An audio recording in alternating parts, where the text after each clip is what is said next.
വാസ്തവികം YouTube ചാനലിലേക്ക് എല്ലാവർക്കും സ്വാഗതം. ഇന്ന് ഞാനൊരു പുതിയ വിഷയമാണ് നിങ്ങളോട് പറയുന്നത്. അറയും നിരയും പൊളിക്കാമോ? നമ്മളിൽ പലർക്കും ഉള്ളൊരു സംശയമാണ്, അറയും നിരയും പൊളിക്കാമോ?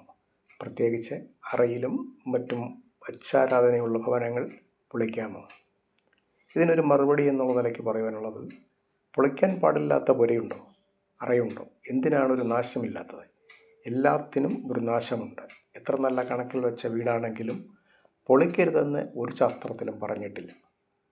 പഴയ വീട് പൊളിച്ചിട്ട് അവിടെ മറ്റൊരു കണക്കിൽ എന്തും പുതിയതായി പണിയാം. അതിന് ഏത് ദൈവമാണ് കോപിക്കുക? മഹാമാരിയും കൊടുങ്കാറ്റും വന്ന് എത്രയോ സൗധങ്ങൾ താഴെ വീണിരിക്കുന്നു. ചില അറപ്പുരയുടെ നിലവറയിൽ ദേവതകളെ പൂജിക്കുന്നുണ്ടാവാം.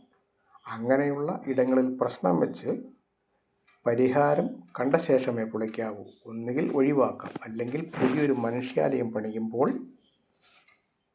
അതിന് സ്ഥാനം കൽപ്പിച്ച് ആരാധന നടത്തുക ആവാം. വീടിനുള്ളിൽ വിഗ്രഹാരാധന ചെയ്യരുത്. നമസ്കാരം.